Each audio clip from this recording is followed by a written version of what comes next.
Welcome back to Inclusion Revolution. I'm your host, Tova Sherman, here on Eastlink TV.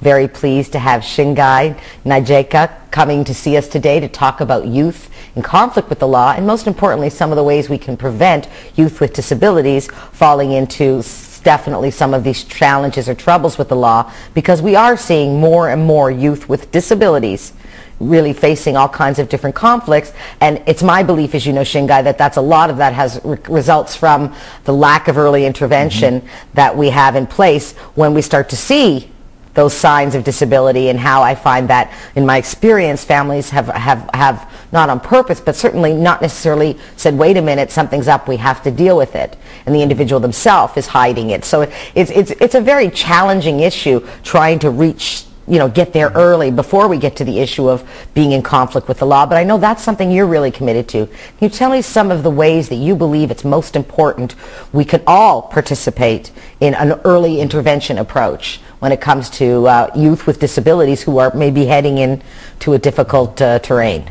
Tova, I think you're right on the money as far as the early intervention goes, and as far as a collective community approach, it's a priority. We have to prioritize this population, and we have to say that one way or the other we're going to end up interfacing with this group of people. But do we want it to be on the downstream of looking at incarceration and court costs and policing and all of that other stuff, as well as the reintegration problems once people are done going through the punitive I think we just got cut.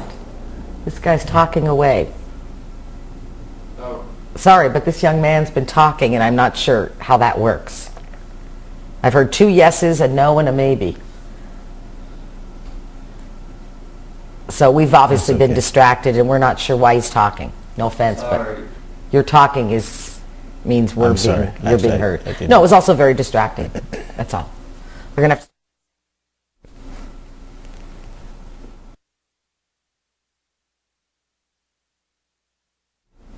Welcome back to Inclusion Revolution with my guest Shingai Nyajeka, who is in fact really spent the most of his adult life focused on supporting youth with disabilities in conflict with the law. And I'm really glad you're here, Shingai, because on the break we were talking a little bit about the importance of early intervention. I talk about it a lot, I see you talking about it, but we haven't as a community been particularly successful, in my opinion, in really addressing the needs of early intervention for youth with disabilities so they don't end up as those youth in conflict with the law that we're discussing. So I wanted some of your input on some of the really practical early intervention sort of strategies that you'd like to share with family, friends, caregivers, anybody that maybe needs to hear some of this in order to say, hey, wait a minute, I recognize some of this and I want to take some of these actions on that Shingai feels are so important. So what are some of the things we should know in order to really be part of that early intervention solution? Tova, you're right on the money. It comes down to early intervention, and our intervention approach should be a primary intervention. In other words, we're going to try to address the potential for problems before they arise, recognizing that we may be dealing with somebody within a population that could be or may show some of the indicators that they could be leading themselves into a challenge or problems could arise if some issues aren't addressed. So if we recognize that a child has a literacy problem at an early age, if there's a learning disability at an early age, it's not good enough to as parents or as care providers for the child to just leave the onus onto the school board or pardon me, on the school system, and assume that is going to be the corrective process. Right, that they're going to take care of everything. That's right. We have to almost to take the attitude on that there should be a doubling and then a tripling of the efforts and the resources offered to this one child, because when you look at the formula on the back end, if you don't address these issues early, the cost for that's tied up with court time, police forces that are involved in the arrest and detainment, and then the reporting on whatever incident may have happened with this individual, the possibility of incarceration, or at least even meeting with parole officers and probation officers.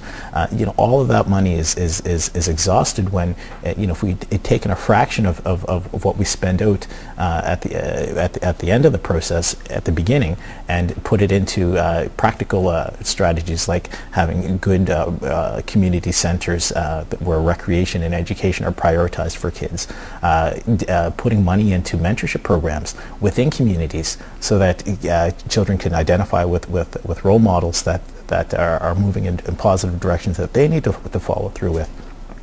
Looking at different aspects of community engagement and community involvement in a greater context, as far as small areas that may be within lower socioeconomic classes within our shared community. How can we engage these community members so that they feel that they're part of the whole?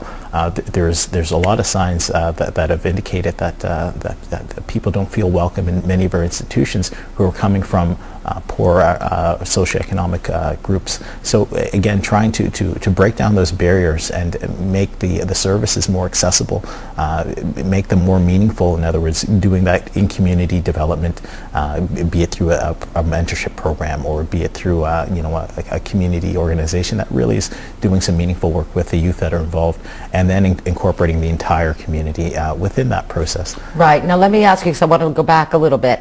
You mentioned, for instance, let's say we have someone who has a low literacy issue, and it's often due to perhaps a cognitive disability that can be overcome with the right supports, the right early interventions, and obviously identifying the way they learn, which is of course very, very important to me, and then supporting them in learning that way. I see where the early intervention comes in. Just the connection of going, for instance, seeing people with low literacy and how they end up.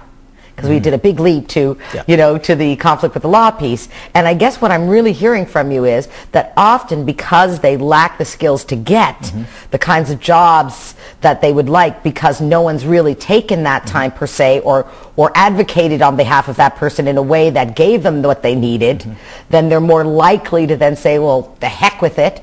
I've applied to these jobs. I can't fill out the applications. What am I doing here? I'm desperate for money. I require some kind of support. And that's sort of the process where you see this going from having perhaps a cognitive disability or low literacy issues, and then ending up in this place where one would never have imagined, but now we have someone in conflict with the law because they weren't able to integrate into what our community offers them. That's right. So in other words, what we're looking at is a series of systemic failures, in my opinion. Understood. We have institutions that are charged with providing all children in Nova Scotia with a quality education that's going to help them engage in the rest of their lives as productive, contributing members of our society. If the education system that's in place isn't able to deliver that to certain children because of different levels of disability that they may be experiencing, then there is one failure.